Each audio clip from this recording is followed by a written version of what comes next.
This conversation was sponsored by Komodo, a zero-knowledge, peer-to-peer atomic swap exchange. Learn more at komodoplatform.com. As a company, we've kind of partly been paying our bills other than bringing in investors by, consulting for other companies. And one of the other projects we're really getting more involved in now is called Octaneum.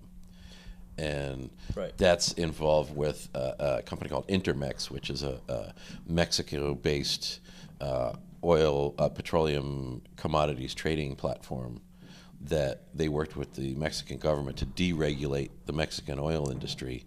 And they developed this platform, and then they realized that the infrastructure in Mexico is so antiquated in the oil industry that they really don't have any way of verifying the data being claimed about what oil's being produced where it's getting shipped, how much is being refined, so on and so forth. And there's a tremendous amount of graft and skimming and so on and so forth. It's a very low trust. Like there's a Very lot of low scamming. trust. So it's a perfect place for a blockchain. Perfect. So they realized they needed a blockchain. So they came to us. And so we've developed what we're calling the Octaneum blockchain. It's a fork from Ethereum. And we're developing a limited set of smart contracts specifically for the petroleum supply chain ecosystem. And with that, where the currency in the blockchain is called Octane. And so that it'll basically be the fuel for the cryptocurrency to pay for all these different transactions for the smart contracts, for the commodity contracts that'll be trading on the Intermex platform.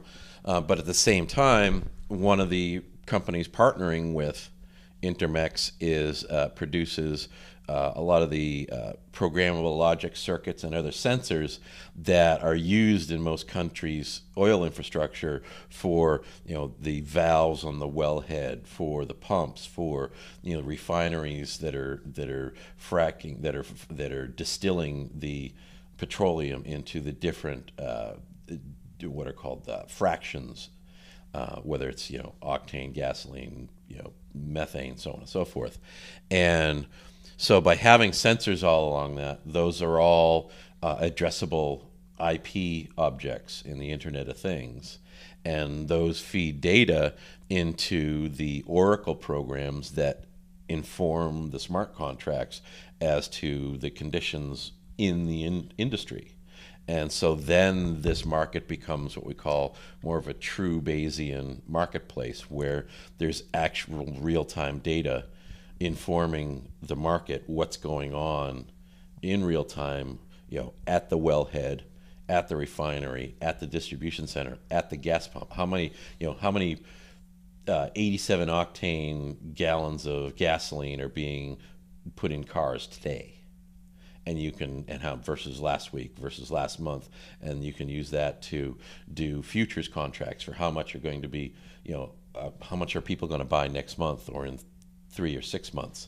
And so then you can do all kinds of really cool financial trading that's based upon a much greater level of data that's operating in real time and not being fudged by intermediaries. And beyond that, we can do things like monetize in-ground reserves. This is a big problem in the oil industry, is if you go and you buy a plot of land, the mineral rights to a plot of land because you think there's oil there, you may have some geologists saying, we think there's so much oil here, but you really couldn't go to a regular investor and say, you invest in my oil wells, because they have no idea whether you're actually going to hit oil there. And so a lot of these explorers wind up going to the big oil companies, to the huge commercial banks to get financing, and they wind up taking a big hit on that financing because of the risks involved.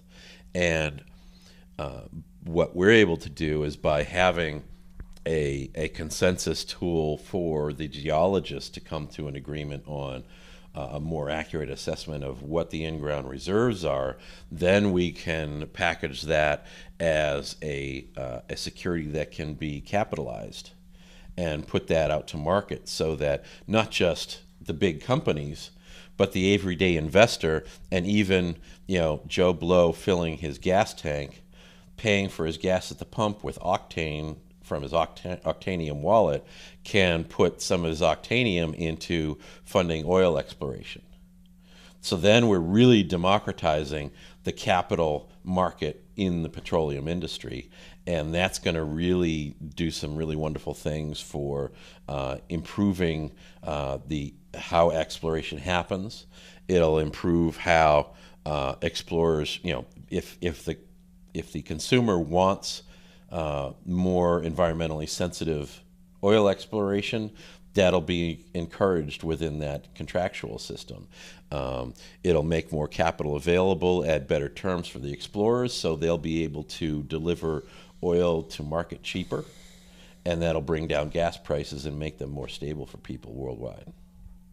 So there's tremendous potential in this sort of thing, and we think that ultimately these sort of methods of blockchaining a whole supply chain, utilizing these different sensors feeds, is something that's going to apply to a whole lot of other industries as well. It's one of these big ideas for expanding blockchain beyond just fintech into all kinds of industries. Yeah, absolutely. I think that's a very interesting also sort of exploration of the application of blockchain. And the more that I hear about it, the more I'm like, wow, that's fascinating. Let's talk a little bit about the oracles, because that's the place where cyberspace meets space, right? And there's security questions and lack of education around how that works, or how are you guys thinking about that problem? Yeah, it's funny that Vitalik and the other guys that created Ethereum called them oracles, because for a lot of people it's sort of a kind of a supernatural thing. It's like, because people don't understand that a regular smart contract can't really interact with a URL of data from a website. And that's why we have an oracle. So the oracle is essentially an API program that takes data from these different URL data streams and it has the heuristics for analyzing those, and then provides signals to the smart contracts as to whether something's meeting a standard. Like, for instance, in oil, is the oil flowing at a certain rate? Is it the proper grade to match? Is it Brent crude? Is it heavy? Is it sulfur? There's all kinds of different grades of oil, and so what grade is flowing through the pipe at that time? What type is being refined? How much? What's the fraction ratios between that, so they can see what its purity is, what's coming out in terms of the different distillates. So there's all kinds of data, and the smart contracts really need go no-go signals as whether they can go forward or not to execute. And so the contracts can't be dealing with a constant flow of analog data, which is really, even though it's a digital sensor, it's over time, there's so much variability, it becomes an analog signal. And so you really need to have this API in the middle that analyzes the data and provides a cogent answer for the smart contract about whether yes or no to do something. Right on. How do you deal with the integrity of that data that's coming from the actual meat space? That's a great question, because it's what people have always said with computers: garbage in, garbage out. If you're providing false data to a oracle, claiming that it's a valid sensor but it's not, you could theoretically hack the oracle and create false trading data. But the fact is that natural behavior of sensors isn't so easily fakeable.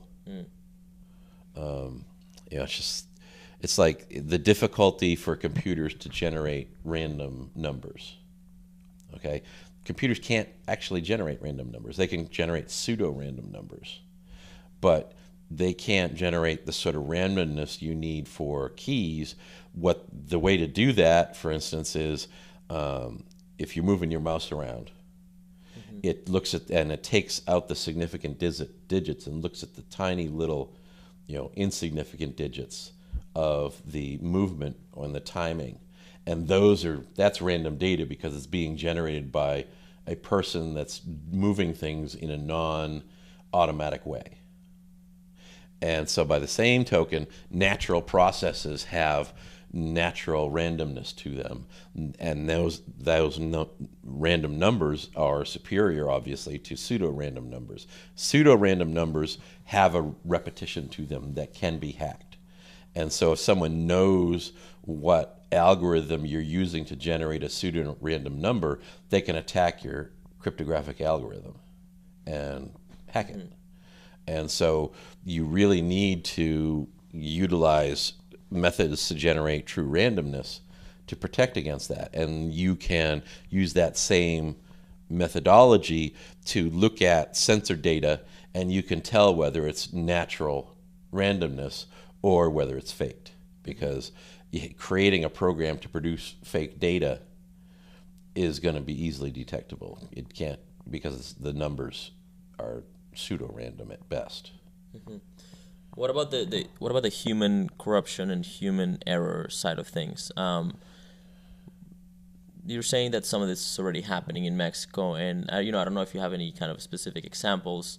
And I don't doubt that there is some of that corruption. I think Mexico has somewhat a reputation for having a kind of like a certain amount of political corruption, right? Well, for years. But is it something like this hardware is sort of making it so that only very specific sort of kind of people would be able to kind of manipulate that data, where it's sort of like getting the lawyers and getting the people out of that chain, or how do you guys?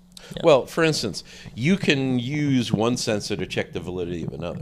Okay, so if I've got a pipeline and I've got valves along the pipeline, okay, each one will have a sensor telling you what the flow rate is, and knowing the size of the pipeline, you can tell how much oil is flowing through it. So you would have to basically fake every one of those sensors in the same way, but at the same time, those sensors are going to have a natural randomness to them normally that you can't replicate by hacking. So if you are seeing, for instance, the same level of pseudo-randomness in all the sensors, then you're saying it's all fake. So in terms of the corruption and so forth, and Mexico is just one example. There's other countries that have this sort of problem. Nigeria, for years, they have pipelines coming from the oil fields to the coastline, and it's not so much the oil company itself, but the people living in the area will break into the oil pipelines and siphon off oil from the pipelines, and it's led to a lot of big oil spills. But they're pirating the oil, and so they have it's a big security cost, and most people don't know that we have troops in Nigeria specifically to protect the oil pipelines, because Nigeria can't afford to provide that protection themselves. And these sort of issues are all over the world. I mean, they've seen it in Russia. There was all the similar sort of disruption in the petroleum industry in Russia in the 1990s, with every mafias in different areas around Russia competing against each other, each one trying to take a cut of things and so forth. So it's something where it's impossible for them to really fake it if you have a good data analyst who can find the fact that it's not random data by correlating things against each other. So when you have enough sensors, you can correlate and see where the outliers are, where there's the lack of sufficient randomness in the signal, and things like that, to really zero in on where someone's trying to corrupt the system. Yeah, and there's a clear market value in the integrity and the quality of that data. Right. And so there's going to be probably constant innovation in order to kind of integrate this sort of cyberspace financial technology into the analog biological sort of movements of things and the hardware that's integrating it, right? And there's going to be constant sort of evolution of that technology, right? As we're seeing some of the attempts by cryptocurrencies like Cardano and some of the work that some of the people working on Cinero were exploring, which is how to verify smart contracts and the integrity at every layer of the code, from binary all the way up to sort of solidity, for example, right? Mm-hmm. And there's sort of, I think the word was, can't remember the exact term. I interviewed Vlad Samfir, one of the core Ethereum guys, on this, and he was talking about, I can't remember the exact term, but there's something about that. Yeah. Anyways. Yeah, checking it at each layer of processing is another thing, because there are chips being produced in places in the world where you wonder at the integrity of who's producing the chips. Mm-hmm. And this has been a question from various areas for a long time. I remember when, for instance, Lenovo was bought by the Chinese from IBM, and everybody wondered whether the Chinese were going to put backdoors in all the Lenovo computers and routers that were going to let them hack everybody's networks and so forth.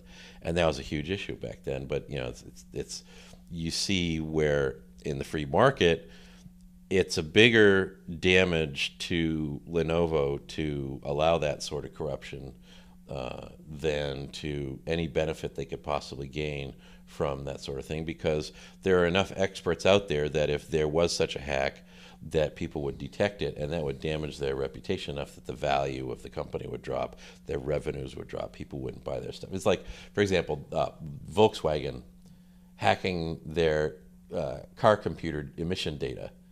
They finally, they were doing it for years, and people actually started looking at the code and what it was doing, and it became obvious that they were faking all the data of what the emissions were being produced, and they were basically allowing you to have more power at the cost of higher emissions than was being reported. So the computer could tell when your Volkswagen car was being emissions tested, and it would automatically go into an efficient emissions mode.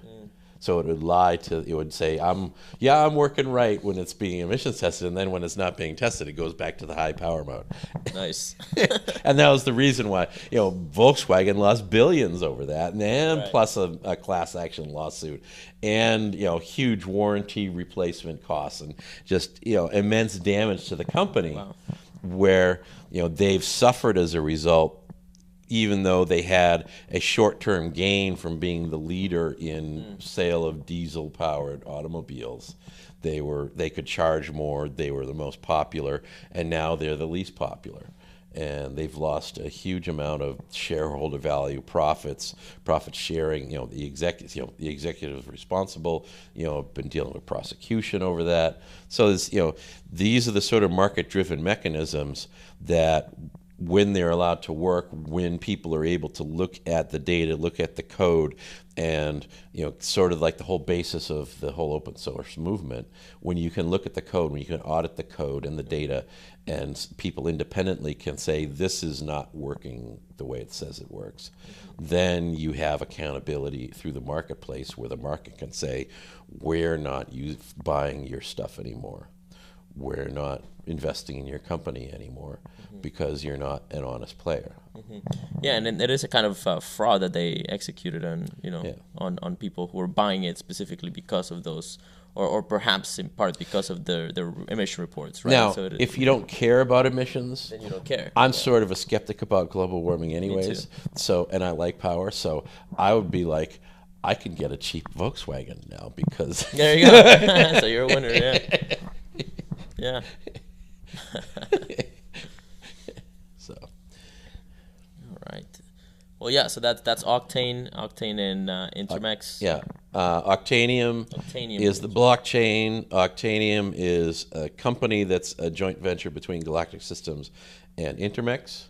And Intermex is actually going to be going through renaming itself the Octane Group, and to basically maintain that branding across the whole structure of things. And these guys are Mexicans and Texans who are really interested in bringing a lot of modern first world petroleum technology into upgrading the Mexican infrastructure, but at the same time, the Octaneum blockchain can be applied to any nation's oil infrastructure to make it more efficient. But we really see where nations that have antiquated oil infrastructures are the ones that are going to benefit the most from this sort of modernization. It's sort of a bootstrapping where they're able to take advantage of the newer technologies to easily get up to, and particularly utilizing blockchain, to get up to being competitive with all the other nations. For years, Mexico was sort of a joke in the oil industry because Pemex was the only oil company in the world that couldn't seem to turn a profit on the oil business. And it was because, so much union corruption, there was so much graft, and there was losses, there was such antiquated technology. There's all sorts of reasons why, and this sort of frustration by the government with these problems led them to have the political will to finally deregulate the business, and so now we're getting to the point where we can utilize technology to really take advantage of the deregulation to make Mexico have a world-class oil industry. That's going to be fantastic for the Mexican people. And there has been, we experienced this in Acapulco, that kind of started the beginning of the deregulation of Mexico's sort of, nationalized oil stuff, market. So, very good stuff. I'm looking forward to seeing how that develops. It's a good story. We could probably talk about it as, when things sort of, there's big updates or as things move forward. So that's very cool. And so by having sensors all along that, those are all addressable IP objects in the Internet of Things. We humans, and we mortal humans in the Dash community are basically helping the gears that move it, that we can fall away and this thing will continue. Look at the gold market. You'd have to look at how many ounces of gold are being pulled out of the ground each month, not just how much gold is being